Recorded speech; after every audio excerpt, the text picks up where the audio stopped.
अरिहन्ताणम् नमो सिद्धाणं नमो आयरियाणम् नमो वज्रायहाणम् नमो लोये सब साहूणम्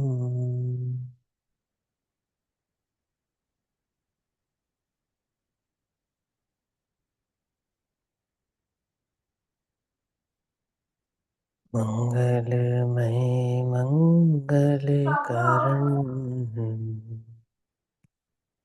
वीतराग विज्ञान नमः ताई जाते भये अरहंतादिमहा करिमंगल कर हो महा ग्रंथ करणी को काज जाते मिले समाज सब आवे निज पद राज इस भव तरु का मूल एक जानऊ मिथ्या भाव ताको करि निर्मूल अब करऊ मोक्ष उपाय।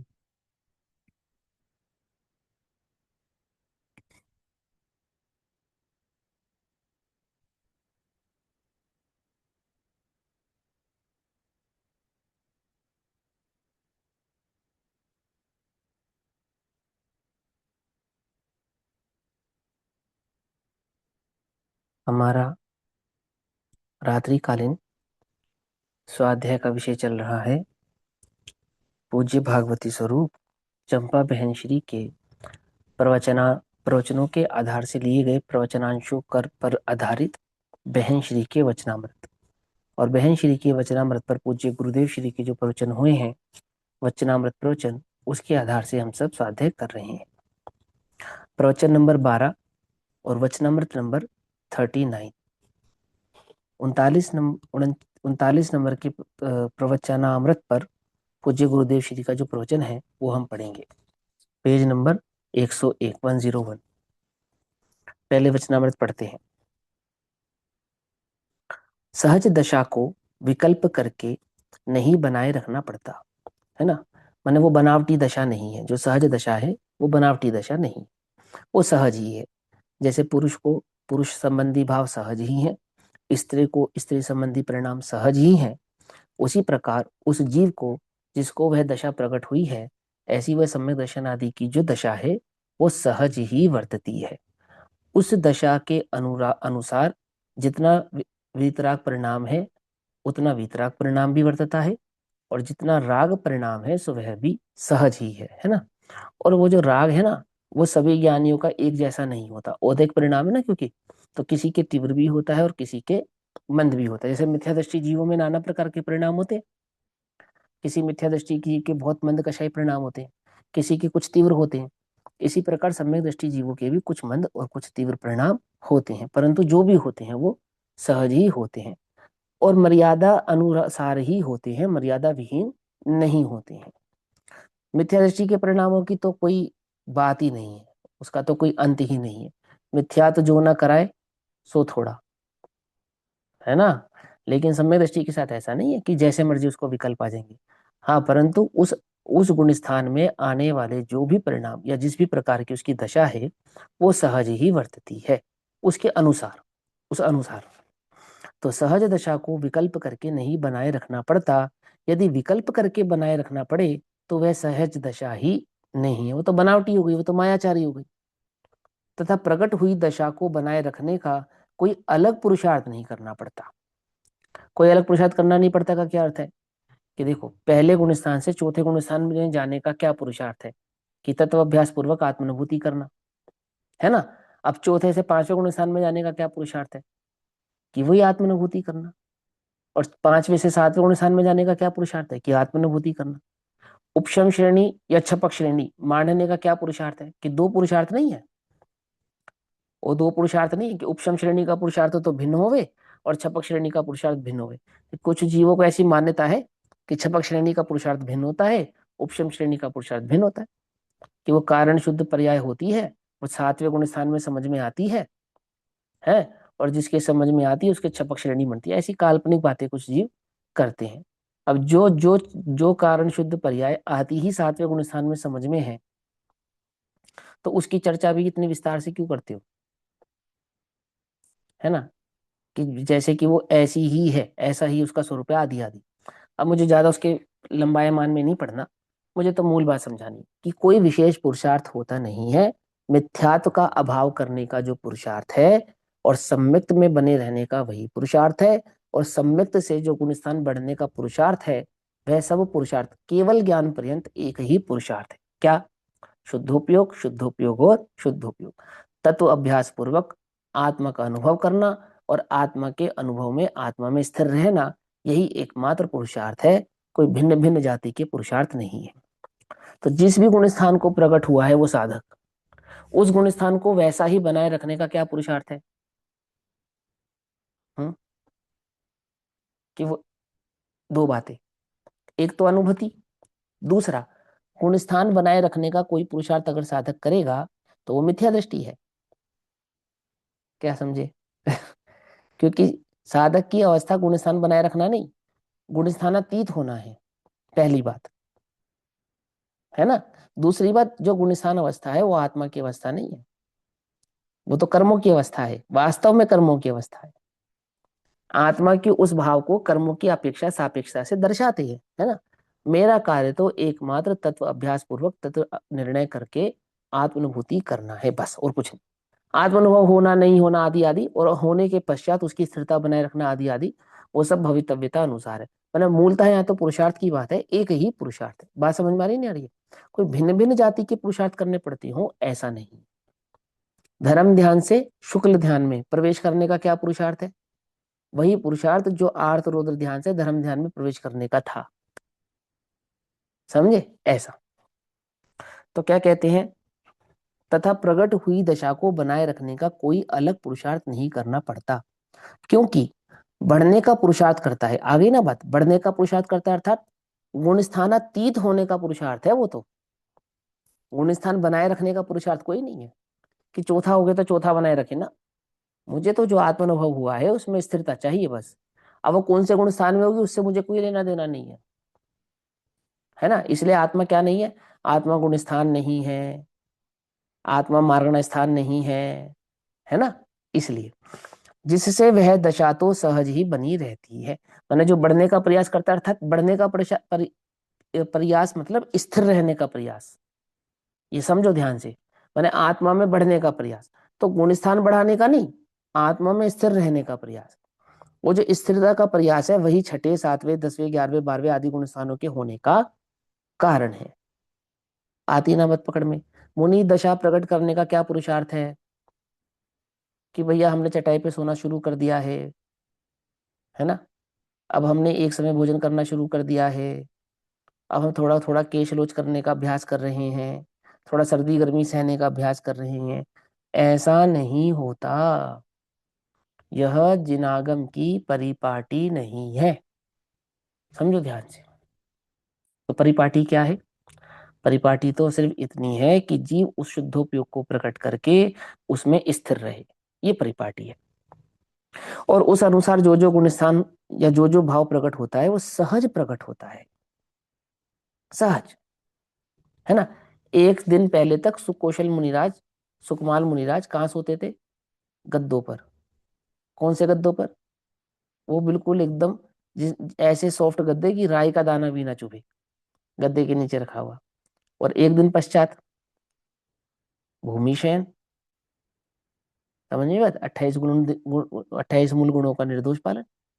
न गन अवस्था न गन दिगंबर मुनिराज अवस्था है, 22 परवेशों का सहना है, भूमि शयन, 7 3 हाथ भूमि देखकर चलना आदि आदि सब है। कोई कोई अलग से विशेष पुरुषार्थ थोड़ी करना पड़ता है। विशेष पुरुषार्थ नहीं करना पड़ता। मतलब विशेष पुरुषार्थ नहीं करना पड़ता, दैट मीन्स ये पुरुषार्थ नहीं है गुण स्थान बढ़ाने का, ये हुए बिना रहते नहीं और इनमें कुछ करना नहीं। समझे ना? हुए बिना रहते नहीं और इनमें कुछ करना नहीं, सिंपल। पता है कैसी दशा है आत्मानुभूति की? जैसे रोगी को रोग के काल में भूख सहज ही नहीं लगती। क्यों? ऐसा होता है नहीं होता है? अब उदाहरण थोड़ा उल्टा है पर बात ऐसी ही है। जब अपने को कोई रोग हो जाए, बुखार हो जाए, कोई तकलीफ हो जावे देह में, तो देह का जो विषय है वो आपो आप ही घटता हुआ जान पड़ता है, नहीं जान पड़ता? इच्छा नहीं, कुछ खाने की इच्छा नहीं, बात करने की इच्छा नहीं। ऐसा ऐसा होता नहीं होता? बोलो। कोई बैठ के बात करता हो तो कहे, "यार, तुम जाओ, सर दर्द हो रहा है, बात नहीं कर रहा, मन नहीं कर रहा बात करने का।" ऐसा होता नहीं होता? बोलो। ज्ञानी की भी ऐसी दशा है। अब उसे संसार रोग लगने लगा है। क्या? अब उसे मोह रोग लगने लगा है। अब उसका मन नहीं करता, अब उसकी ज्यादा इच्छा नहीं होती, सहज ही नहीं होती। एक दिन पहले तक खूब बढ़िया खा पी रहे थे तुम, अगले दिन रोग हो गया, अचानक से बिल्कुल मन ही नहीं कर रहा कुछ खाने पीने का। ऐसा होता नहीं होता? बोलो। विषय पापू छूटता है नहीं छूटता है? सम्यक दर्शन होता है, जीव को आत्मानुभव होता है, तत्व रुचि होती है, तत्व भाव प्रकट होता है, तो विषय का परिणाम सहज छूटता है। कोई अलग से विशेष पुरुषार्थ नहीं करना पड़ता, है ना? उदाहरण थोड़ा उल्टा है पर बात को ध्यान से समझना। देखो क्या कहते हैं, सहज दशा को विकल्प करके नहीं बनाए रखना पड़ता, अर्थात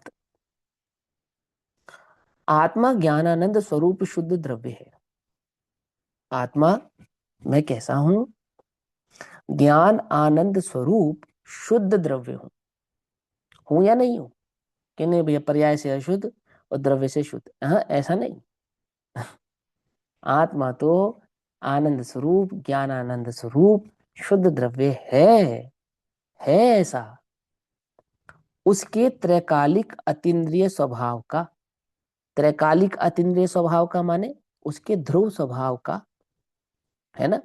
वो ध्रुव स्वभाव कैसा है? त्रैकालिक है, अतीन्द्रिय है ना? अर्थात इंद्रिय से इंद्रियातीत है, इंद्रियों से नहीं जाना जाता। जो स्वभाव इंद्रियों का है, आत्मा का ऐसा स्वभाव नहीं है। ऐसा अतीन्द्रिय स्वभाव का अनुसरण करे तो क्या करे? उसके त्रैकालिक अतीन्द्रिय स्वभाव का अनुसरण करे। किसके? अपने। पहले तो ये स्वीकार करे कि क्या स्वीकार करे? कि मेरा त्रैकालिक अतीन्द्रिय स्वभाव है। और वह त्रैकालिक अतीन्द्रिय स्वभाव कैसा है, उसका लक्षण भली प्रकार से जानकर ज्ञात करके अपने उपयोग को उसमें लगाए। उसको क्या कहते हैं? अनुसरण करना, है ना? अनुसरण करना माने फॉलो करना है, यानी उसकी ओर अपने उपयोगों को लेकर जाना। कैसे लेकर जाना? कि अपने आत्म भाव में अपने ही उपयोग को तन्मय करना, तदमय, तन्मय करना। ठीक। राग से भिन्न होकर, जो राग से भिन्न होकर अर्थात जो राग की दृष्टि नहीं करता। राग से भिन्न कैसे होते हैं? कि राग भाव की दृष्टि नहीं करना ही राग से भिन्न होना है। अज्ञान की प्रवृत्ति नहीं करना ही राग से भिन्न होना है। या यूं कहो पॉजिटिवली कि चैतन्य की दृष्टि करना ही राग से भिन्न होना है, सिंपल, है ना? अर्थात राग से भिन्न होकर जो अंतर्दृष्टि और अनुभव हुआ, राग से भिन्न होकर क्या हुआ? उपयोग की स्थिरता हुई, उसको कहा अंतर्दृष्टि। और उस स्थिरता में जो आत्मानुभव प्रकट हुआ, ठीक, निर्मल सम्यक दर्शन ज्ञान चारित्र प्रकट हुआ, वह सहज दशा है। वो जो सम्यक दर्शन प्रकट हुआ ना, उस सम्यक दर्शन की अवस्था का नाम क्या है? सहज दशा। तो सहज दशा को विकल्प करके नहीं बनाए रखना पड़ता। तो सर्वप्रथम तो सहज दशा किसका नाम है? कि सहज दशा तो सबसे पहले अपने त्रैकालिक अतीन्द्रिय स्वभाव का निर्णय करके उसका अनुसरण करे, और उसका अनुसरण करने पर अंतरंग में जो उपयोग स्थिर होता है, उस उपयोग की स्थिरता पूर्वक आत्मानुभूति प्रकट होती है। वह आत्मानुभूति के साथ ही सम्यक दर्शन ज्ञान चारित्र भाव प्रकट होता है। आत्मानुभव कहो या सम्यक दर्शन कहो, एकार्थवाची है, और उस ही दशा का नाम सहज दशा है। ऐसा कहा। ठीक। अब आगे कहते हैं, उस सहज दशा को विकल्प करके नहीं बनाए रखना पड़ता। क्या कहते हैं? अनुभूति की दशा को और अनुभूति के पश्चात की दशा को, दोनों दशा है, क्योंकि यहाँ पे आत्म अनुभव और सम्यक दर्शन दोनों को काउंट किया ना। तो अनुभव तो कितने देर का रहेगा? अनुभव तो रहेगा कुछ समय का, जगन्य अंतर मुहूर्त मात्र का। ठीक है ना? जगन्य अंतर मुहूर्त क्यों कह रहे हैं? कि 2 समय से होता है अधिक और सेकंडों से होता है कुछ कम। आई बात समझ में? 2 समय से क्या कहते हैं? 2 समय भी नहीं, आवलियों से होता है अधिक। 2 समय का नहीं होता आत्म अनुभव, 1 समय 2 समय का किसी को नहीं होता। ना छद्मस्त को, न मुनिराजों को होता है, ना गृहस्थों को होता है। किसी भी जीव को सम्यक दर्शन में जो जो आत्म अनुभव प्रकट होता है, किसी भी जीव को, चाहे वो अनादि मिथ्या दृष्टि ही क्यों ना हो, किसी भी जीव को आत्मानुभूति कितने समय की नहीं होती? 2 समय की नहीं होती। आवलियों की भी नहीं होती, आवलियों से भी अधिक समय की होती है। कितने समय की होती है? कि कम से कम इतने समय की होती है कि वो छद्मस्त के ज्ञान का विषय बने। तो छद्मस्त के ज्ञान का विषय कितने समय बनता है? मिनिमम 1 सेकंड या नैनो सेकंड कह सकते हैं, है ना? आजकल नैनो सेकंड भी है ना, नैनो सेकंड अपने ज्ञान का विषय बनते नहीं बनते? तो नैनो सेकंड हो सकता है, तो असंख्यात आवलियां है उस नैनो सेकंड के अंदर। आ रही है बात समझ में? नहीं समझ में आ रही है? समय की गणना तो आती है ना सभी को। मिनट, मिनट में 60 सेकंड, 1 सेकंड में असंख्यात आवलियां, और एक आवली में असंख्यात समय। ठीक ऐसे होती है जैन दर्शन में समय की गणना। तो असंख्यात आवलियों जितना समय किसको होता है? उस समय दृष्टि को आत्मानुभूति के काल में होता है। ये तो हुआ अनुभूति का काल। तो अनुभूति का काल की दशा और अनुभूति के पश्चात की दशा, वो सम्य दर्शन की दशा कहलाएगी। जब तक वह सम्य दर्शन बना रहेगा, अंतर मुहूर्त से लेकर 6 महीना पर्यंत तक, जितनी भी जैसी उसकी योग्यता और अवस्था है, जिस भी प्रकार का उसको सम्य दर्शन आदि भाव प्रकट हुआ है, वो उसकी सहज दशा कहलाएगी। पकड़ मारी नहीं पकड़ मारी बात? माने एक कषाय चौकड़ी के अभाव रूप वह दशा जितने समय तक रहेगी, वो दशा, और अनुभूति जितने समय के लिए प्रकट हुई, वो दशा। 2 दशाएं समझ में आई? ये दोनों ही दशा सहज हैं कि वो कौन सी कितने समय तक बनी रहेगी और किस प्रकार से बनी रहेगी, ऐसा। तो कहते हैं उस सहज दशा को विकल्प करके नहीं बनाए रखना पड़ता। क्या कहते हैं? कि वस्तु का स्वरूप है वह एक समय में पूर्ण ब्रह्म प्रभु है। वस्तु का स्वरूप कैसा है? कि वो प्रति समय कैसा है? पूर्ण ही है। प्रति समय पूर्ण, प्रति समय पूर्ण, प्रति समय पूर्ण। पूर्ण, पूर्ण माने अचिंत्य शक्ति, अचिंत्य शक्ति का स्वयमेव देवः। आपूर्ण, क्या लिखा उसकी टीका में? आपूर्ण, आपूर्ण माने बाहर से कहीं परिपूर्ण होने की आवश्यकता नहीं है। 144 नंबर के कलश की टीका ना, आपूर्ण, आपूर्ण परिपूर्ण, अर्थात क्रंच मात्र भी किसी पर द्रव्य की, पर वस्तु की, पर पर्याय की या परवस्था की आवश्यकता नहीं है। वह वस्तु स्वभाव से ही परिपूर्ण है। कब? प्रति समय। मैंने प्रति समय कहने का मतलब ऑलवेज, ऑलवेज। और वो जिस समय कार्य हुआ, तो उस कार्य की अपेक्षा से उस समय, जिस समय कार्य हुआ उस समय। आई बात समझ में? ऐसा देखो, शक्कर कब मीठी है? हमेशा मीठी है। लेकिन मिठास का अनुभव कब होगा? जब जुबान पर रखोगे तब होगा। आगे ना उत्तर क्या आया? जब, जब रखोगे तब, ऐसा आया ना। तो ऐसा क्यों उत्तर दिया? आप ये कहो ना कि मिठास का अनुभव तो हमेशा होगा, कि भाई शक्कर मीठी तो हमेशा है, लेकिन मीठी लगेगी कब? जब जुबान पे रखेगा तब। तो जब तब क्यों लगा दिया आपने हमेशा के अंदर? शक्कर तो हमेशा मीठी है ना, तो उसमें मिठास का अनुभव जब तब में क्यों करते हो? कि भैया वो तो ऐसे ही बात है, जब अनुभव करेगा तब। ऐसे आत्मा है त्रिकालिक शुद्ध, पर प्रकट कब होगा? जब अनुभव करेगा तब। तो वो जब तब का मतलब होता है उस समय, जिस समय तू अपने आत्मा का आश्रय ले, उस समय। कैसा है आत्मा? आत्मा तो एक समय में परिपूर्ण है, तो तू जिस समय आश्रय ले ले उसी समय परिपूर्ण है। आती है बात समझ में? नहीं आती है? जब तू आश्रय लेगा तो आत्मा कैसा मिलेगा तुझे? परिपूर्ण मिलेगा। कब मिलेगा? जब तू आश्रय लेगा तब मिलेगा। वो तो हमेशा ही परिपूर्ण है, और आश्रय जब लेगा तब परिपूर्ण ही मिलेगा, ऐसा। तो क्या कहते हैं? उस सहज दशा को विकल्प करके नहीं बनाए रखना पड़ता। क्या कहते हैं? कि वस्तु का स्वरूप है ना, वह एक समय में पूर्ण ब्रह्म प्रभु है। तो एक समय का पूर्ण ब्रह्म समूह नहीं है, है तो हमेशा, परंतु वो प्रति समय पूर्ण है, पूर्ण है, पूर्ण है, पूर्ण है, पूर्ण है, ऐसा पूर्ण प्रभु है।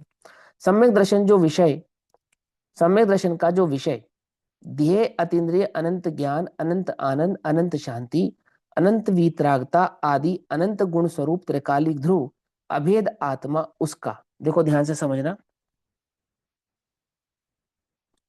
ये जो बात है ना, ये सब नियम सारजी की 96 नंबर की गाथा में और 27 नंबर की गाथा में, जहाँ पे कारण शुद्ध पर्याय की बात है, 16 नंबर की गाथा आई थिंक वो, 14-16 नंबर की गाथा है, वो देख लेना आप।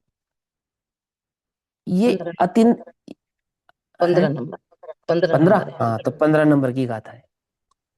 तो उसकी टीका में इसका इसका थोड़ा सा आपको भाव समझना पड़ेगा, देखना ध्यान से मैं क्या कहता हूं। यहां लिखा है सम्यक दर्शन का जो विषय, तो सम्यक दर्शन का विषय कौन है? सम्यक दर्शन का विषय कौन है? अनंत ज्ञान की ज्ञान, अनंत दर्शन की दर्शन, अनंत सुख की सुख, कि अनंत दर्शन ज्ञान सुख, ज्ञान दर्शन सुख, या आत्मा। ध्यान से समझना आप, क्या कहा मैंने? 3 बातें बोली। सम्यक दर्शन का विषय, तो सम्यक दर्शन का विषय कौन है? अनंत दर्शन, अनंत ज्ञान, अनंत सुख, या दर्शन ज्ञान सुख, या दर्शन ज्ञान सुख से अखंडित वह एक आत्मा। कौन है उसका विषय? कि आत्मा विषय है। आत्मा का स्वभाव कैसा है? कि आत्मा का स्वभाव दर्शन ज्ञान चारित्र सुखमय है। और दर्शन ज्ञान चारित्र सुख कैसे है? कि वो अनंत है। अनंत है माने अनादि अनंत है। अंतर समझ में आया नहीं समझ में आया? जब तुम कहते हो अनंत ज्ञान, तो अनंत ज्ञान का मतलब ज्ञान की अनंत वाली पर्याय जिसको केवल ज्ञान कहते हैं, वो नहीं, वो नहीं। जब हम कहते हैं अनंत ज्ञान, तो वहां कहने का तात्पर्य होता है कि अनंत ज्ञान को धारण करने वाला वो भगवान आत्मा जो अनादि से अनंत काल तक ज्ञान स्वरूप है। कुछ समझ में आता है नहीं समझ में आता है? आगम भाषा है, इसको ध्यान से समझो। अब तुम इसका अनंत दर्शन, अनंत ज्ञान, अनंत सुख वाला अगर अर्थ निकालोगे, वो पज्जे ही मुड़ता है, क्योंकि दृष्टि के विषय में निर्मल पर्यायों को शामिल ही नहीं किया गया है। समझ में ये बात नहीं समझ में? और सम्यक दर्शन का जो विषय है वो दृष्टि का विषय है, पर्याय सहित का आत्मा नहीं, पर्याय रहित का आत्मा है वो। बात समझ में आती नहीं थी? इसलिए नयों को समझना बहुत जरूरी है। जैन दर्शन के गूढ़ रहस्यमय ग्रंथों का भाव जानने के लिए नए प्रमाण, व्याकरण आदि का ज्ञान भी करना अनिवार्य है। किसने कहा है ये? पंडित टोडरमल जी ने कहा है, मोक्षवर प्रकाशक जी ने। हाँ, अकेले पंडित टोडरमल जी ने नहीं कहा है, अनेकानेक आचार्यों ने अनेकानेक जगहों पे ग्रंथों में ये बात कही है। समझे? पंडित टोडरमल जी ने तो उन्हीं आचार्यों का अनुसरण करके मोक्षवर प्रकाशक जी में वो बात कही है। कोई अपने मन से नहीं कह दी है कि हम पंडित हैं तो तुम भी पंडित हो जाओ। पंडित होने के लिए नहीं, वो रहस्य जानने के लिए इतना तो जानना पड़ेगा। देखो अभी देखो, अब मैं दोबारा पढ़ दूं, ध्यान से समझना। देखो क्या कहते हैं, वस्तु का स्वरूप है वह एक समय में पूर्ण ब्रह्म प्रभु है। तो एक समय में परिपूर्ण कैसा है? कि ज्ञान है तो अनंत गुणों में ज्ञान ज्ञान ज्ञान ज्ञान, सुख है तो अनंत गुणों में सुख सुख सुख सुख, दर्शन है तो अनंत गुणों में सुख दर्शन दर्शन दर्शन। ऐसा वो अनादि निधन त्रिकालिक प्रभु एक समय में, एक समय में कैसा? अनंत गुणात्मक सत्ता वाला एक द्रव्य एक समय में परिपूर्ण है। कितना पूर्ण? अनंत अनंत अनंत अनंत अनंत, ऐसा पूर्ण। पकड़ में ही बात? नहीं पकड़ में? पूर्ण का अर्थ क्या? अनंत पूर्ण, है ना?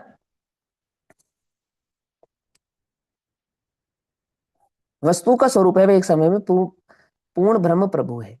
सम्यक दर्शन का जो विषय, अब सम्यक दर्शन का विषय तो आप सभी को क्लियर है। तो सम्यक दर्शन का विषय कौन है? आत्मा। कौन आत्मा? ध्रुव भगवान आत्मा। कैसा ध्रुव भगवान आत्मा? त्रैकालिक ध्रुव भगवान आत्मा, है ना?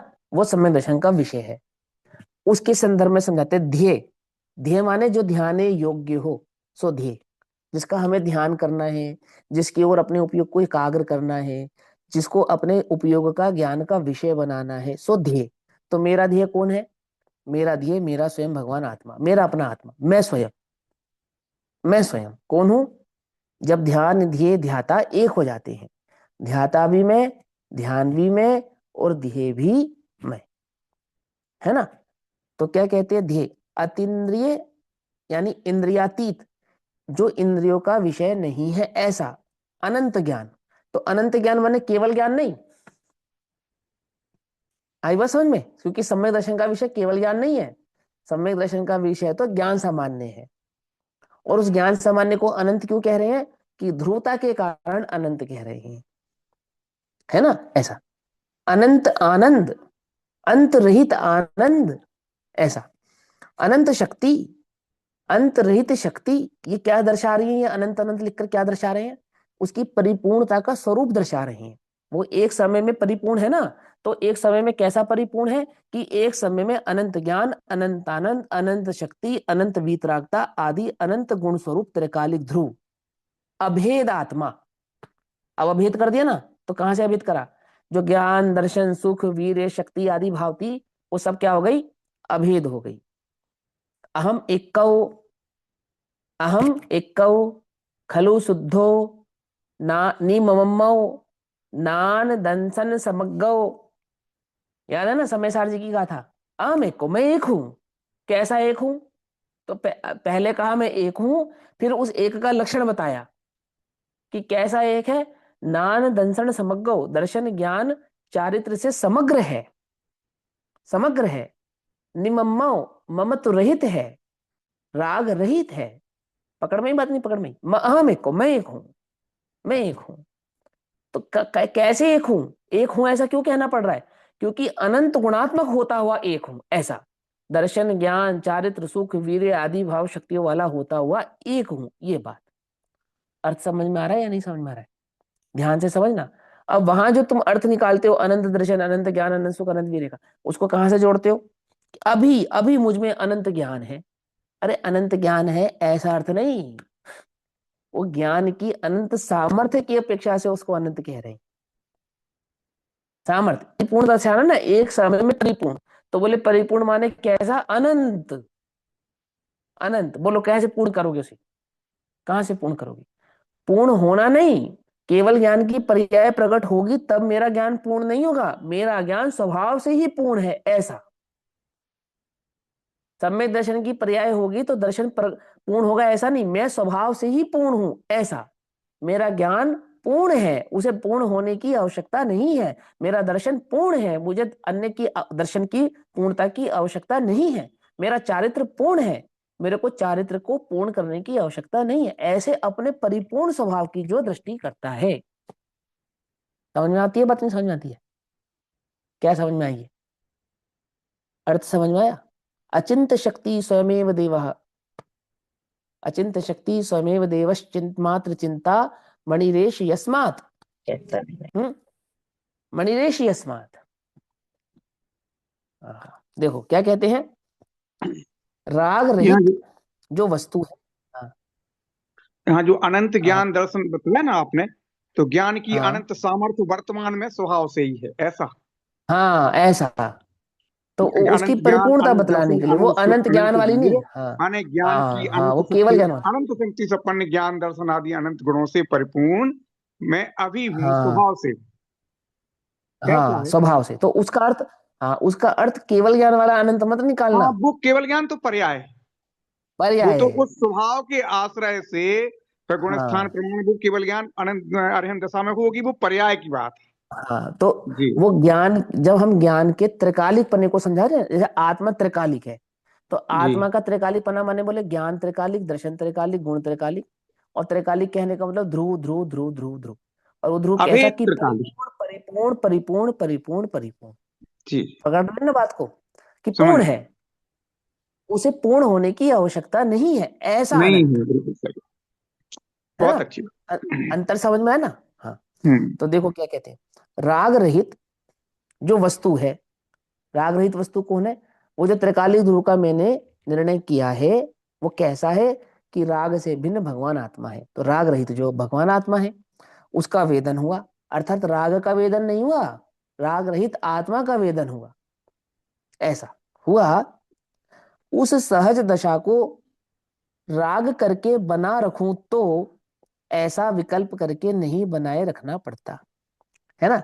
मैंने उस दशा को मैं बनाए रखूं, ऐसा राग किया जाए तो उस राग से वो दशा तो बनने वाली नहीं है। जिस आत्मा का अनुभव राग से भिन्न करके किया है, उस आत्मा को बनाए रखने के लिए राग करना पड़े, राग साधन ऐसा नहीं बन उस सकता। आत्मा, हाँ, उस आत्मा का ऐसा वह स्वभाव और स्वरूप नहीं है। ठीक। तो क्या कहते हैं, राग से भिन्न होकर परिणति, परिणति, परिणति माने आपका जो उपयोग है, और शुद्धोपयोग और शुद्ध परिणति दो चीजें होती हैं। चारित्र गुण की पर्याय को भी परिणति कहते हैं, और उपयोग की स्थिरता को भी परिणति कहते हैं। दोनों का नाम परिणति है। तो क्या कहते हैं कि राग से भिन्न होकर परिणति सहज शुद्ध हुई। तो कैसे शुद्ध हुई? अब वो गुण स्थान प्रमाण शुद्ध है, तो शुद्ध का अनुभव किया है, इस अपेक्षा से तो शुद्ध हुई। और कोई कहे अरे भैया कैसे शुद्ध हो गई? तो एक कषाय चौकड़ी के अभाव रूप शुद्ध हुई, दो कषाय चौकड़ी के अभाव रूप शुद्ध हुई। वो बात तो इस शुद्धता में आप वो आप ही गर्भित है, उसका विकल्प नहीं करना। लेकिन आत्मा का जो अनुभव किया है वो राग रहित किया है।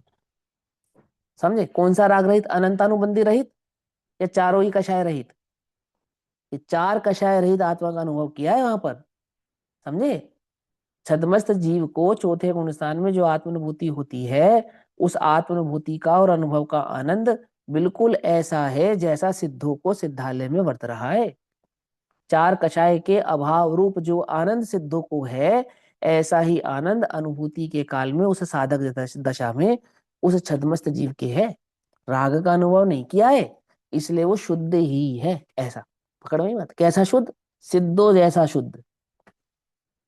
समझे? उसने अपने आत्मा को कैसा शुद्ध स्वीकार किया है कि कुछ शुद्ध कुछ अशुद्ध, ना ना ना ना, वो तो मिथ्या दृष्टि है। पूर्ण शुद्ध स्वीकार किया है। जो शुद्ध जाने आत्म को वह शुद्धता को प्राप्त हो, ऐसे। समझे? यानी शुद्ध शुद्ध अनुभव किया परिणति है। और शुद्ध उपयोग बता हाँ। दीजिए थोड़ा सा। शुद्ध हाँ उपयोग शुद्ध और शुद्ध परिणति में अंतर। हाँ, तो शुद्ध परिणति तो होती है कषाय के अभाव रूप जो परिणति है उसका नाम शुद्ध परिणति है। तो हाँ। जैसे एक कषाय के अभाव रूप चारित्र गुण की पर्याय है वो परिणति है, उपयोग गुण की पर्याय है वो शुद्ध उपयोग है।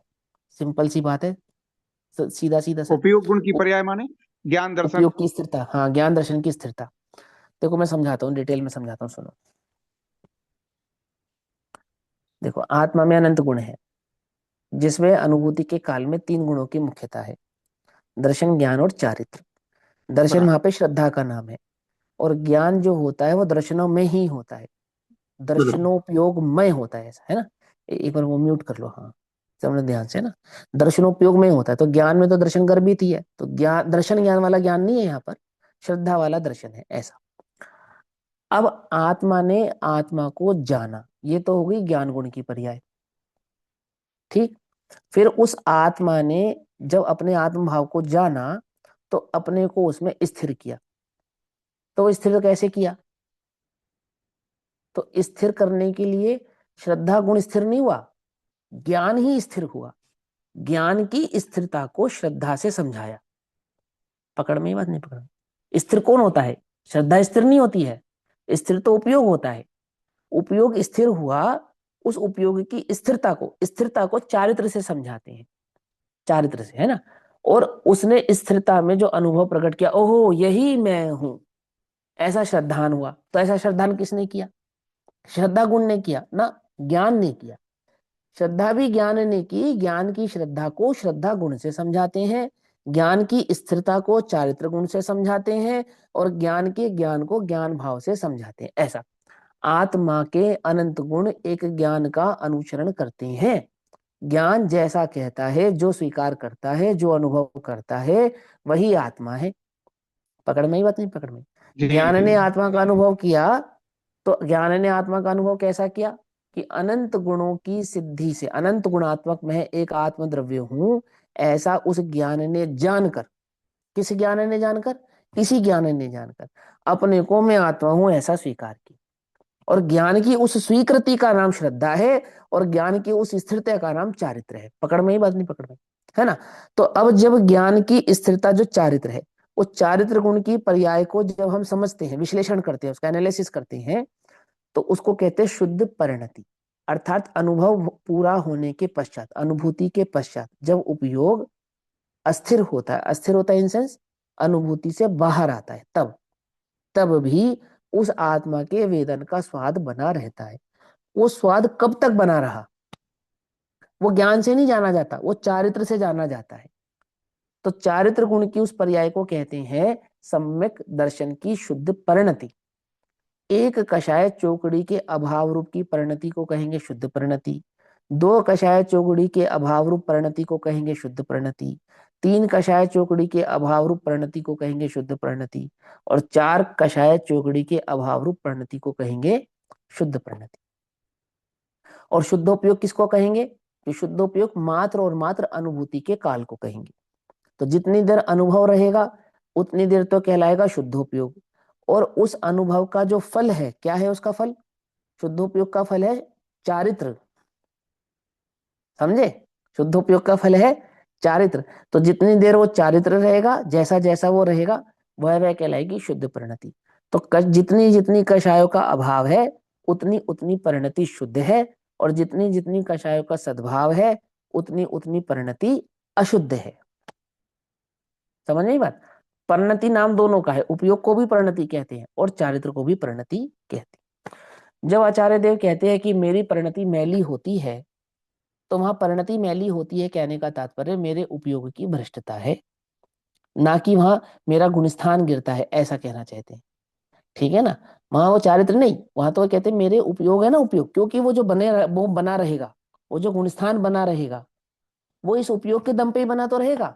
उपयोग शुद्धोपयोग रूप हो तो गुणस्थान मेंटेन रहता है, और शुद्धोपयोग ना हो तो गिर जाएगा। अच्छा, जो गुण स्थान जो बनता है वो शुद्ध हाँ परिणति के आधार पर माना जाता होगा। हाँ हाँ, वो मुनिराज शुद्ध का परिणति के आधार से ही माना मुनिराज जाता है। की जो शुद्ध परिणति है वो बाद तक हाँ बनी रहती है। हाँ जैसे हाँ, माना, शुद्ध परिणति बन मान रहती लीजिए है। आचार्य महाराज ने ग्रंथ लिखना के लिए उपयोग गया उनका, ग्रंथ की तरफ हाँ उपयोग गया, तो उस समय हाँ, अनुभव तो नहीं है, अनुभूति तो नहीं है। नहीं है, लेकिन जो हाँ परिणति पहले जो अनुभव में गए थे उसकी हाँ जो हाँ। परिणति बाद तक बनी रही वो। हम्म। ठीक हाँ बात। ठीक है ना, वो सम्यक चारित्र कहलाता है ना। वो वो समय चारित्र चार। को शुद्ध परिणति, हाँ शुद्ध शुद्ध परिणति कहते हैं, ठीक। और परिणति से ही गुणस्थान मापे जाते हैं। जाते हैं चौथा, बराबर। पांचवा, छठा, सातवां, आठवां, ये जो गुणस्थान मापे जाते हैं ये परिणति के आधार पे ही मापे जाते हैं। ठीक, चलो अब आगे ठीक है, चलते हैं। धन्यवाद। हाँ, अब यहाँ कहते हैं जैसे बात पूरी हो जाए ना तो म्यूट कर दो। क्यों क्यों होता है वो? अच्छा अच्छा। आप लोगों की तरफ से आवाज आती है फिर। अब मैंने तो ये ठीकड़ा सा घुसा रखा है कान में जो जोर जोर से बजता है एकदम। सुनो ध्यान से।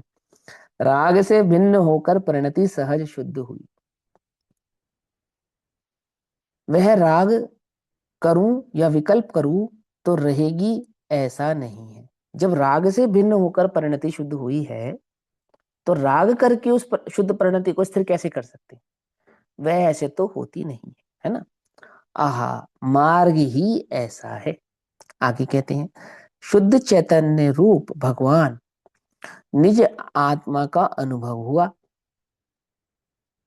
तो राग के विकल्प से भिन्न हुआ। अर्थात वहां राग का अनुभव नहीं हुआ। तो जब राग का अनुभव, माने राग को भिन्न करके यदि आत्मा का अनुभव किया है, तो उस अनुभव के आधार से प्रकट हुआ जो आत्म परिणाम है वो राग करके स्थिर बनाए रखे, ऐसा मार्ग नहीं है, ऐसा कहते हैं गुरुदेव। ठीक है ना। मेरा गुणस्थान अमुक गुणस्थान बना रहे, अथवा मेरा ये परिणति बनी रहे, अथवा ये शुद्धोपयोग मुझे बना रहे, ऐसा यदि विकल्प करेगा तो वह गुणस्थान बने रहने वाला नहीं है, वह अनुभव बने रहने वाला नहीं है। क्यों? क्योंकि वह तो वीतरागता के मार्ग से प्रकट होता है, राग से भिन्न चैतन्य की दृष्टि से प्रकट होता है, राग भाव करके नहीं होता है ना। ऐसा बतला रहे। तो क्या कहते हैं, राग के विकल्प से भिन्न हुआ, ऐसी सहज दशा को यह विकल्प करके बना रखूं, यह विकल्प करके बना रखूं, इस प्रकार विकल्प करके नहीं बनाए रखनी पड़ती। ये बना रहे भगवान बना, या आत्मानुभूति ना छूटे, कि भगवान जो सम्य दर्शन हो गया ना जाए, ऐसा नहीं, ये मूर्खता नहीं। वो जो पुरुषार्थ था ना, एक ही पुरुषार्थ है, राग से भिन्न चैतन्य की दृष्टि करना, आगे पीछे बाद में एक ही पुरुषार्थ है बस, सब ठीक। वह तो सहज स्वभाव की सहजता, सहज दशा है।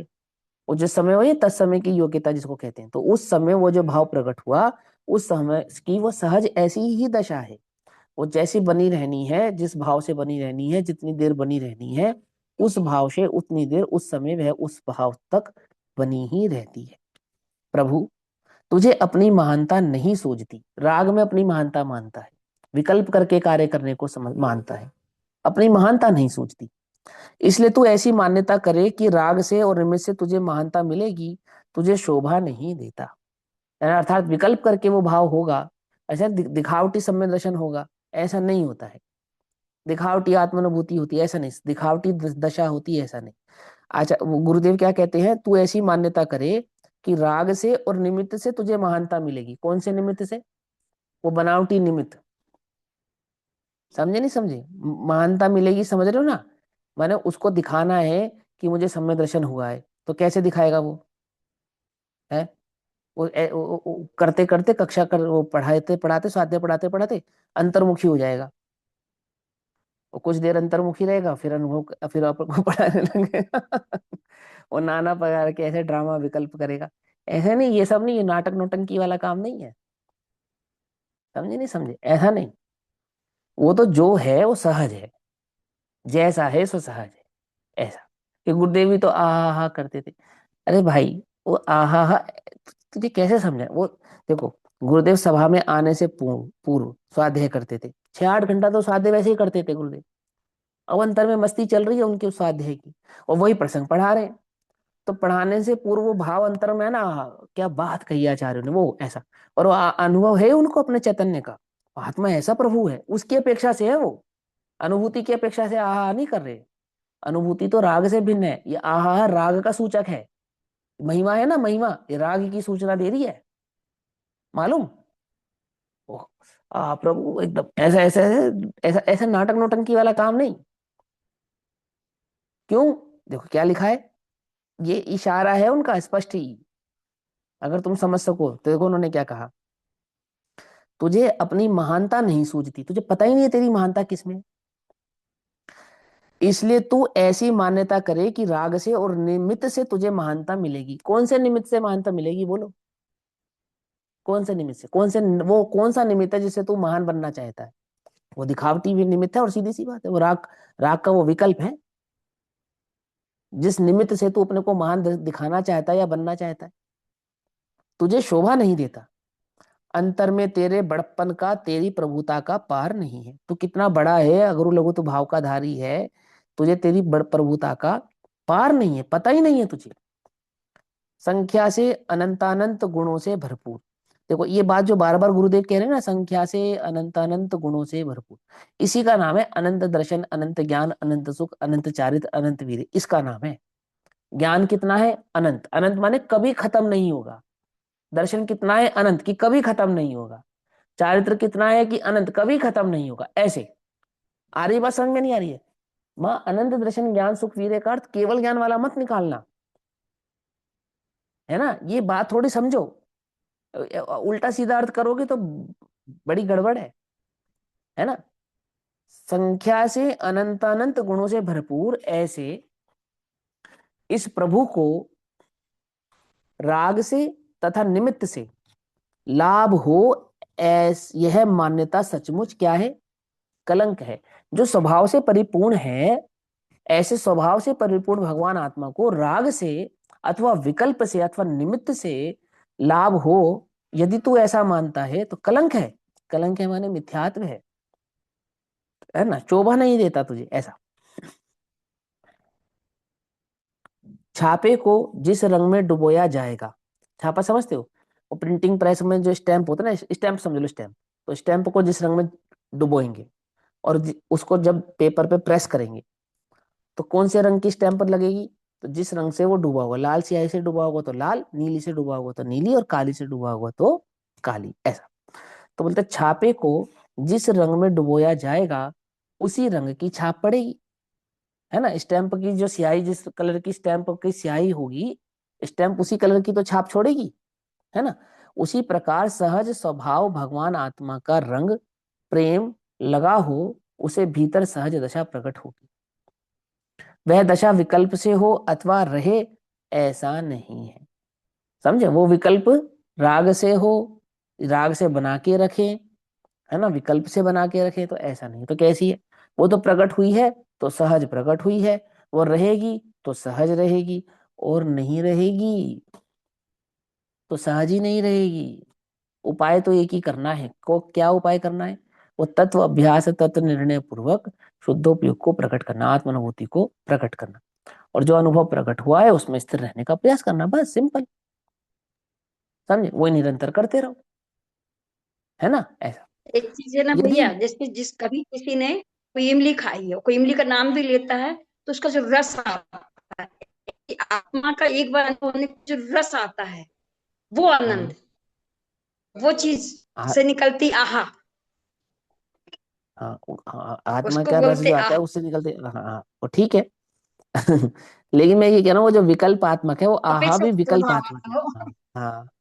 हाँ, वो है ना, वो तो आता है ना, उसमें नहीं, क्या बात है, नहीं आनंद तो आता वो है ना, जानबूझ के नहीं प्रसन्नता करते, है। नहीं, हाँ, जानबूझ वो के सहज है। करते हैं, सोचते भी नहीं करना है। जैसे हाँ, इमली वो का सहज है। स्वाद आया तो कहने में इमली का स्वाद अपने मुंह में जो आ जाता है, वो बात है ये। हाँ, वो सहज है, वो कुल मिला के बात यही सहज है, वो बनावटी नहीं है, वो नकली नहीं है ना, वो ऐसा नहीं, वो सहज है, ऐसा है। तो ऐसा ऐसा, चलो, यदि विकल्प करके बनाए रखना पड़े तो वह सहज दशा ही नहीं है। पहली बात तो सम्यक दृष्टि ऐसा विकल्प नहीं करता कि मैं इस दशा को बनाए रखूं। ठीक है ना, ये तो उसके आप ही स्वभाव है, उसके स्वभाव में वो बात बैठी है। और यहाँ तो मिथ्या दृष्टि को ये उपदेश देकर समझा रहे हैं कि विकल्प करके दशा नहीं होती, और विकल्प करके दशा बनाए रखनी पड़ती नहीं है। और वो विकल्प कर करके जो दशा लाना चाहता है ना अपनी, है ना, ऐसे ऐसा सर झुका के बैठ जावे, चेहरे पे मायूसी ले आवे, अच्छा, हट वो पूर्वक भी नहीं कर, हट नहीं हाँ करता, हाँ, हट नहीं हट करता, भी नहीं ऐसा भी करता कह कि सकते तुम हैं। हमारी वो दशा बनी रहे। हाँ, तो दशा, तो त्रिकाली अरे अरे, स्वभाव पर दृष्टि का सुनो प्रयास सुनो चलता है। सुनो सुनो, एक सेकंड, एक सेकंड, एक सेकंड, सुनो तो सही, सुनो, शांति से सुनो पहले। वो हट नहीं करता कि मेरे वो दशा बनी रहे, अरे दशा बनी कहाँ है? दशा बनेगी, वो हट करेगा ही नहीं, पहले ये समझो। हाँ, ये भी सही। ये समझो पहले, जिसे वो भाव प्रकट होगा वो हट करेगा ही नहीं, क्योंकि हाँ, स्वभाव समझने के बाद ही तो प्रकट हुआ है, समझे बिना थोड़ी प्रकट हो गया है। बिल्कुल बिल्कुल बिल्कुल। समझे? वो तो निर्णय उसने पहले किया है, निर्णय पहले किया है, तो वो भाव प्रकट हुआ है। तो ये ऐसा नहीं है कि कोई किसी जीव को सम्यक दर्शन प्रकट होता हो, आत्मानुभव प्रकट होता हो, और पश्चात वो इस प्रकार की हट करता हो। ये तो अज्ञानियों के लिए है कि उन्हें ऐसा लगता है कि विकल्प करके वो दशा बनाई जा सकती है, तो उनसे ये कहते हैं कि वो दशा तो सहज है, विकल्प करके ठहरती नहीं है, विकल्प करके आती नहीं है, और विकल्प करके बनाए रखनी पड़ती नहीं है। आप क्या करते हो? अब गुरुदेव आपने क्या किया जो आपको इतना आनंद आता है? अरे हमने कुछ कहाँ किया है, कुछ करने से नहीं होता है, वो तो स्वभाव की दृष्टि करने से होता है, ऐसा। जैसे कि कोई बहन से पूछे कि बहन आप इतने आनंद में कैसे रहते हो, क्या करते हो, क्या सोचते हो, क्या विचार करते हो, भैया आप सारे दिन क्या सोचते हो? अरे हम, सोचने से नहीं होता है, वो तो जो तू तेरी बुद्धि में अपने स्वभाव का तू जो निर्णय करेगा, उस निर्णय से जो भाव प्रकट होगा, वो भाव प्रकट सहज ही होता है, बस। तुम क्या विकल्प करते हो कि तुम्हें पुरुष संबंधी विकल्प आते हैं? तुम क्या विकल्प करते हो, तुम्हें स्त्री संबंधी विकल्प आते हैं? क्या सोचते हो सारे दिन, क्या खाते हो? अरे भैया, जो तुम खाते हो वही हम खाते हैं, हम कोई सोच सोच के थोड़ी परिणाम लाते हैं। आई बात समझ में नहीं आई? वो तो सहज आते हैं। तो जिसका निर्णय हुआ हो, उस संबंधी विकल्प सहज आते हैं, उस संबंधी दशा सहज बनती है, उस संबंधी भाव सहज होते हैं, ऐसा। ठीक है ना? तो कोई ज्ञानी विकल्प करता हो, उसकी तो यहाँ बात ही नहीं है, क्योंकि वो तो पूरा निर्णय करके उस भाव को प्रकट करा है। अब वो लोग सम्यक दर्शन प्रकट करने के बाद कोई ऐसा विकल्प करे, तो कोई उसको सम्यक दृष्टि कैसे माने? बोलो, आगम ही उसको आज्ञा नहीं देगा, वो तो निर्णय करके पहुंचा है वहां पर, वस्तु स्वरूप का भली प्रकार से। आ रही नहीं, बस समझ में नहीं आ रही? यह तो समझा रहे हैं कि तुम ये विकल्प, तुम ये जो प्रश्न पूछते हो ना, कैसे किया, कैसे किया, कैसे किया, या कैसे करते हो, तो विकल्प करके नहीं होती है, वो तो सहज होती है, ऐसा कह रहे हैं। तो देखो,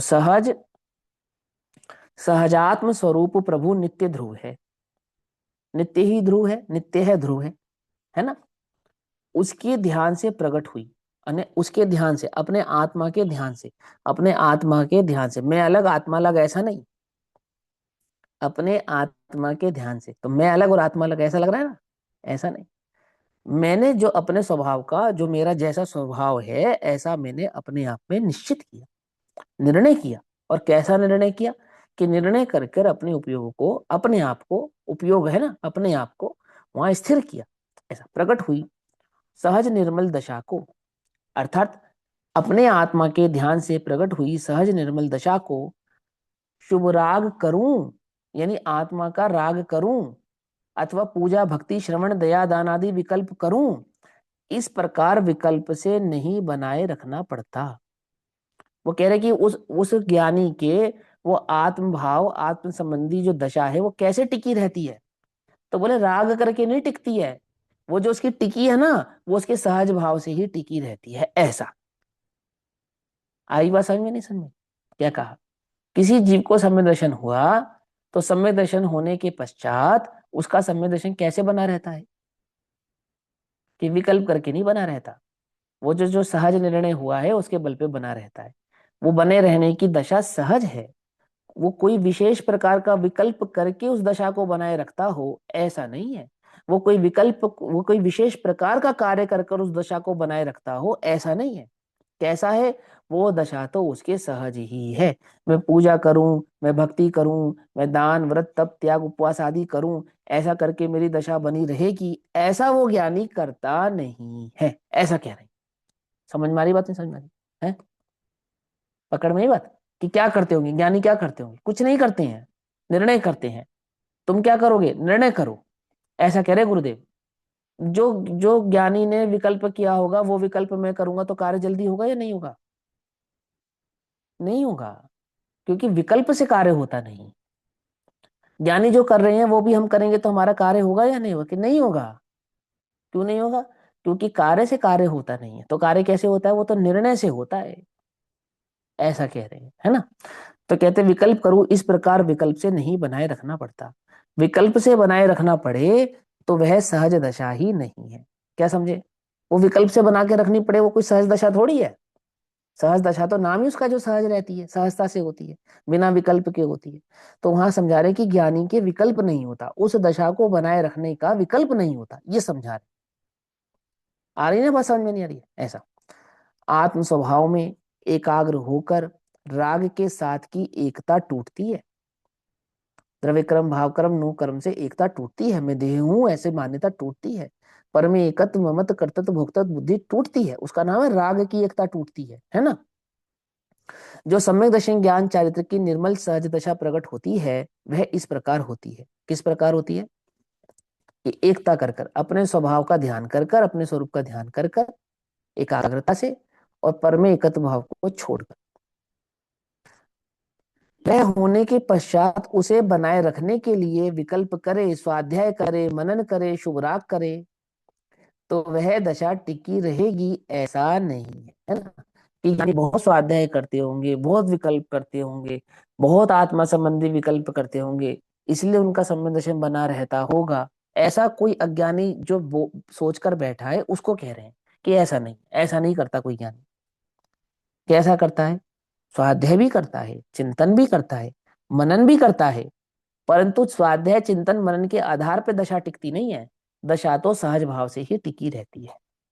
वो उस दशा की सहज ही ऐसी योग्यता है कि वो उस भाव को प्राप्त होती है। ऐसा कह रहे हैं। अरे ना, बस समझ में आ रही है? तुम्हें क्या लगता है, तुम अपने परिणाम बदलना चाहते हो तो किसके बल पे बदलना चाहते हो? कि हम ज्यादा स्वाध्याय करेंगे तो ज्यादा और जल्दी परिणाम बदलेंगे? तो बोले ऐसा नहीं है। वो तो अंतरंग में जो तू निर्णय करेगा, अपने चैतन्य का अनुभव करेगा, अपनी रुचि बदलेगा तो उपयोग बदलेगा, और रुचि और उपयोग बदलने पर परिणति बदलती है, और परिणति बदलती है तो वो सहज ही बदलती है, वो सहज ही ऐसी रहती है। ऐसे सोच सोच कर मैं आत्मा हूं, मैं आत्मा हूं, ऐसा नहीं। मैं आत्मा हूं ऐसा भाव तो उसके सहज ही है। ऐसा विकल्प नहीं चलाता कि मैं आत्मा हूं, मैं ज्ञानानंद स्वभावी हूँ, मैं दर्शन ज्ञान सुख वीर आदि स्वभाव वाला हूँ, ऐसा विकल्प कर करके नहीं। कैसा है? वो तो सहज ही है। ऐसा विकल्प से टिका रखना पड़े तो वह सहज दशा ही नहीं है, यह वस्तु स्थिति है। ठीक।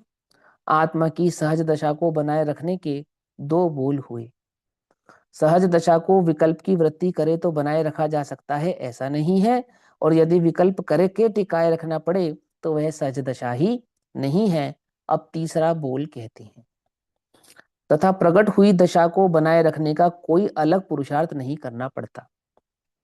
जिसको वो दशा प्रकट हुई है वो प्रकट हुई दशा को बनाए रखने के लिए क्या पुरुषार्थ करते हैं? फिर कोई विशेष पुरुषार्थ करते हैं कि कोई विशेष पुरुषार्थ नहीं करना पड़ता। हम्म क्योंकि बढ़ने का पुरुषार्थ करता है, उससे वह दशा तो सहज ही बनी रहती है। अब वो बढ़ने का पुरुषार्थ करता है ना, तो जो दशा प्रकट हुई है वो सहज ही बनी रहती है। तो बढ़ने का पुरुषार्थ कैसे करता है? जैसे राग का पुरुषार्थ करके वीतराग दशा प्रकट नहीं हुई है, ऐसे वीतरागता में आगे बढ़ने की दशा भी राग करके प्रकट होने वाली नहीं है। समझना ध्यान से। व्रत तप त्याग उपवास संयम आदि के भाव से सम्यक दशा प्रकट नहीं हुआ है, तो आगे मार्ग में किस किस बल पे बढ़ेगा? व्रत तप त्याग के बल पे नहीं बढ़ेगा। उल्टा नहीं पकड़ना। आत्मा की निर्णय से, आत्मा की स्थिरता से मार्ग प्रकट हुआ है, और आत्मा की स्थिरता से ही मार्ग आगे बढ़ता है। पकड़ में ही बात। कोई विशेष प्रकार के विकल्प करने से बढ़ता नहीं। मुनि दशा होती है परंतु आत्म स्थिरता से होती है। शुद्धोपयोग होता है परंतु आत्म स्थिरता से होता है। केवल ज्ञान होता है परंतु आत्म स्थिरता से होता है। 28 मूल गुणों का निरतिचार पालन, पंच महाव्रत, तीन गुप्ती आदि भाव होते हैं परंतु आत्म स्थिरता से होते हैं।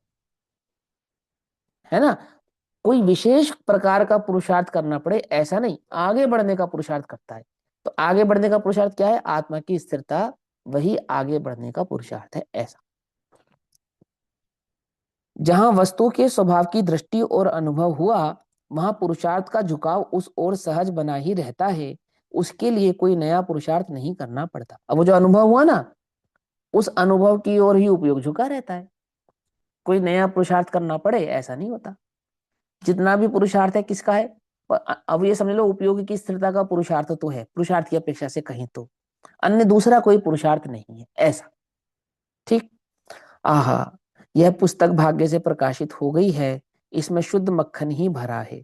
चाहे जैसा आग्रही हो, एक बार मध्यस्थ होकर सुने और विचारे तो उसे भी ऐसा लगेगा कि मार्ग तो यह एक ही है। द्वैत नहीं है मार्ग के अंदर। मार्ग यह एक ही। यह आत्मा सहज आत्म स्वरूप, पूर्ण पवित्र निर्मल वस्तु है। दया दान व्रत तप तथा भक्ति और गुण गुणी के भेद रूप विकल्प आदि के जो भाव हैं, वे शुभ राग हैं। ध्यान से समझना है ना। तो कहते हैं वो ज्ञानी आगे बढ़ने का विकल्प, एक तो आत्मानुभूति पूर्वक उसने ज्ञानी दशा को प्राप्त किया। अब वो ज्ञानी आगे बढ़ने का जो पुरुषार्थ करेगा, तो क्या पुरुषार्थ करता होगा कि तो ज्ञानी तो करता होगा ना व्रत तप त्याग उपवास भक्ति आदि के राग के विकल्प। कि विकल्प तो होते हैं, विकल्प की बात नहीं है, परंतु उन विकल्पों से मार्ग बढ़ता नहीं है। ऐसा कहते हैं। ना उनसे मार्ग की प्राप्ति होती है, ना उनसे गुणस्थान बढ़ता है ना। तो कहते हैं दयादान व्रत तप तथा भक्ति और गुण गुणी के भेद रूप विकल्प आदि के जो भाव हैं वो तो सहज ही है ना। गुणस्थान प्रमाण होंगे, उस गुणस्थान में नहीं होंगे तो किस गुणस्थान में होंगे? वो तो होंगे, परंतु वे सब शुभ राग हैं। उस राग से भी भिन्न होकर जो पवित्र दशा प्रकट हुई है, वह शुभ राग करूं तो रहे, ऐसा हो तो वह सहज दशा नहीं है। समझ में बात? यदि मैं व्रत तप त्याग भक्ति आदि के भाव करूंगा और फिर मुझे वो आत्मदशा बनी रहेगी, यदि वो ऐसा विचार करेगा तो ऐसा नहीं है। तो कैसा है? तो सहज दशा की ओर पुरुषार्थ की सावधानी निरंतर वर्तती ही है ना। अब यहाँ अपना समय होता है, तो ये लाइन एक बार फिर से मैं पढ़ता हूँ, ध्यान से समझना। क्या पुरुषार्थ है? देखो क्या पुरुषार्थ है। सहज दशा की ओर, कौन सी सहज दशा? किसका नाम लिया था सहज दशा? मैं एक शुद्ध चैतन्य भगवान आत्मा हूं, परिपूर्ण हूं, ऐसे अपने ध्रुव स्वभाव की जो एकाग्रता से सम्यक दर्शन ज्ञान चारित्र की पर्याय प्रकट होती है, उसका नाम सहज दशा है। ऐसा कहा था ना, है ना। तो क्या लिखे? उस सहज दशा की ओर। किस सहज दशा की ओर? आत्मा के आश्रय से जो प्रकट हुई है, ऐसा वो जो सहज दशा भाव है, यानी आत्मानुभूति का जो परिणाम है, वो अनुभूति की ओर पुरुषार्थ की सावधानी निरंतर वर्तती ही है। क्यों? क्योंकि रुचि अनुयायी वीर है। यानी पुरुषार्थ तो रुचि का अनुसरण करता है, और आत्मा की रुचि हुई है, तो आत्मा की ओर जो झुकाव हुआ है, उपयोगी की स्थिरता हुई है, वो पुरुषार्थ तो होता है। ऐसा कह रहे हैं ना। अंतर में जो रुचि हुई, उसकी ओर उसका वीर्य सहज भाव से झुकता ही रहता है, क्योंकि बढ़ने का पुरुषार्थ करता है। कहाँ बढ़ने का पुरुषार्थ करता है? आत्मा में स्थिर रहने के पुरुषार्थ को कहते हैं बढ़ने का पुरुषार्थ। इसलिए वह दशा तो सहज ही बनी रहती है, ऐसा। अब बाकी का भाव हम कल पढ़ेंगे, अभी समय हुआ। तब तक के लिए सभी को जय जिनेन्द्र। ओम नमः सिद्धेभ्यः।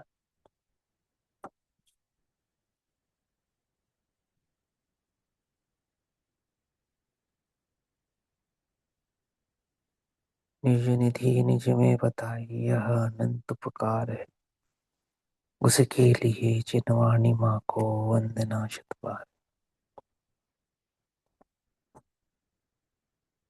नमो ओरियंताणम, नमो सिद्धाणम, नमो नमो